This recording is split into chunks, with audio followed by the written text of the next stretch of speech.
Island, Chapter 12, Council of War. There was a great rush of feet across the deck.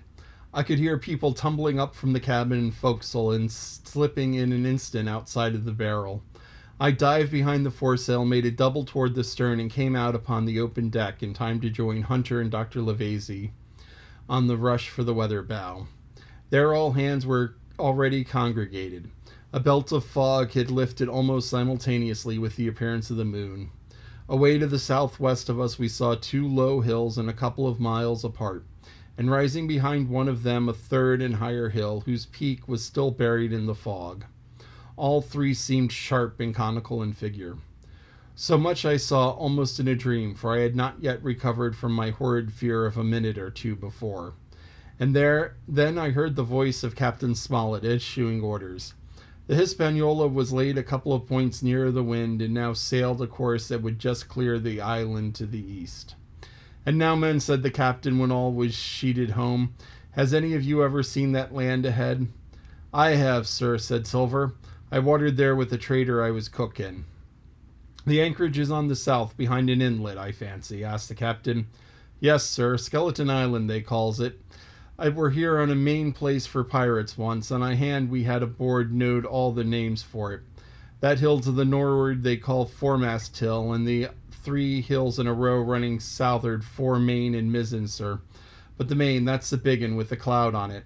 They usually calls that the Spyglass, by reason of a lookout they kept when they was in anchorage cleaning. For it's there they cleaned their ships, sir, asking your pardon." "I have a chart here," says Smollett. "See if that's the place." Long John's eyes burned in his head as he took the chart, but by a fresh look at the paper I knew he was doomed to disappointment.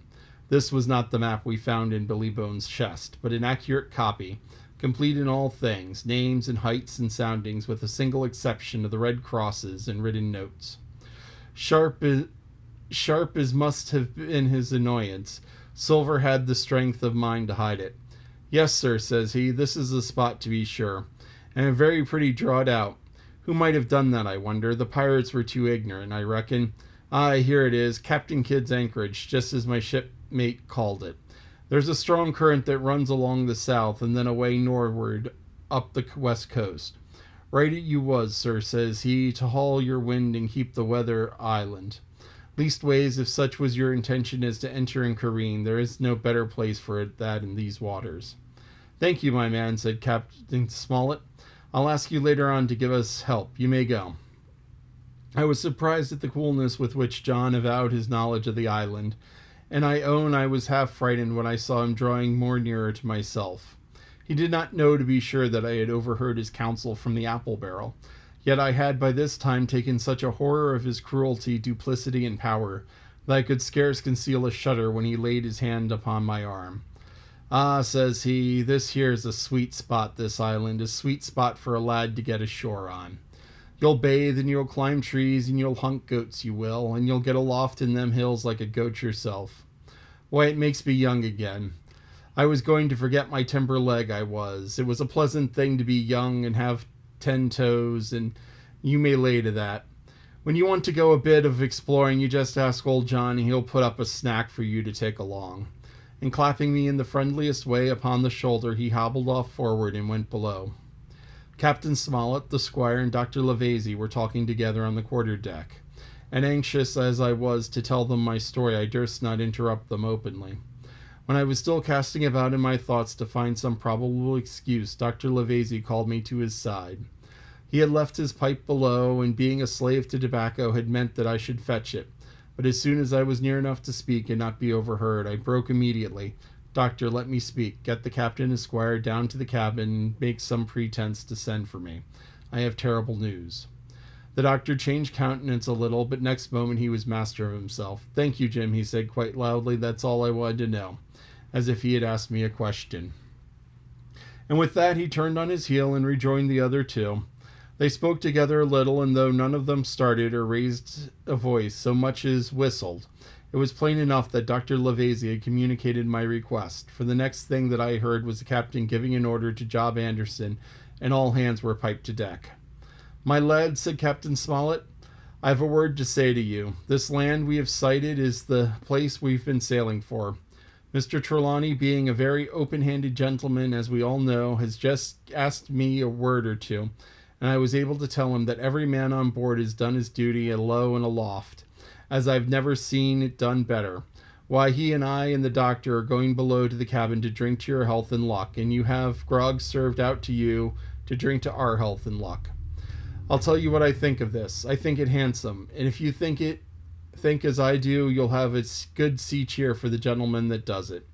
The cheer followed. That was a matter of course, but it rang out so fully and heartily that I confess I could hardly believe these same men were plotting for our blood. One more cheer for Captain Smollett, cried Long John when the first had subsided. And this also was given with a will. On top of that, the three gentlemen went below, and not long after word was sent forward that Jim Hawkins was wanted in his cabin. I found that all three were seated round the table, a bottle of Spanish wine and some raisins before them, and the doctor smoking away with his wig on his lap, and that I knew was a sign that he was agitated. The stern window was open, for it was a warm night, and you could see the moon shining behind on the ship's wake. Now, Hawkins, said the squire, you have something to say. Speak up. I did as I was bid, and as short as I could make it, I told the whole details of Silver's conversation. Nobody interrupted me till I was done, nor did any one of the three men make so much as a movement, but they kept their eyes on my face from first to last. Jim, said Dr. Levese, take a seat. And they made me sit down at the table beside them and poured me out a glass of wine, filled my hands with raisins, and all three, one after the other, and each with a bow, drank to my good health and their service to me for my luck and courage. Now, Captain, says the squire, you were right, and I was wrong. I own myself an ass, and I await your orders. No more an ass than I, sir, returned the captain. I never heard of a crew that meant to mutiny, but when showed signs before. For any man that had an eye in his head to see the mischief and take steps according, but this crew beats me. Captain, said the doctor, with your permission, that's Silver, a very remarkable man. He'd look remarkably well from a yardarm, sir, returned the captain, but this is talk. They don't lead to anything. I'll sell 3 or 4 points in what Mr. Trelawney's position. I'll name them. You, sir, are captain. It is for you to speak, said Mr. Trelawney grandly. First point, began Smollett. We must go on because we can't turn back. If I gave the word to go about, they would rise at once. Second point, we have time before us, at least until this treasure is found. Third point, there are faithful hands. Now, sir, it's got to come to blows sooner or later, and what I propose is to take time by the forelock, as the saying is, and come to blows some fine day when they least expect it. We can count, I take it, on your own home servants, Mr. Trelawney. As upon myself, declared the squire. 3, reckoned the captain. Ourselves make 7, counting Hawkins here. Now about the honest hands. Most likely Trelawney's own men, said the doctor, those he picked up for himself before he lit on Silver. Nay, replied the squire, Hans was one of mine. I did think I could have trusted Hans, added the captain. And to think that they're all Englishmen, broke out the squire. Sir, I could not find it in my heart to blow the ship up. Well, gentlemen, said the captain, the best that I can say is not too much. We must lay to, if you please, and keep a bright lookout. It's trying on a man, I know. It would be pleasanter to come to blows, but there's no help for it till we know our men. Lay to and whistle for a wind, that's my view. Jim here, says the doctor, can help us more than anyone. The men are not shy with him, and Jim is a noticing lad. Hawkins, I put prodigious faith in you, added the squire. I began to feel pretty desperate at this, for I felt altogether helpless. And yet, by an odd circumstances, it was indeed through me that safety came. In the meantime, talk as we pleased, there were only 7 out of the 26 on whom we knew we could rely. And out of those 7, 1 was a boy. So that grown men on our side were 6 to their 19.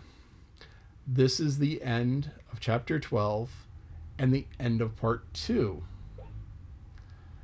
So here you have the captain and Trelawney and Dr. Levese, and they're like, okay, we're in trouble. We know this is going to come for us, and they're planning to get Surprise on their hand. But they need to work out their allies first.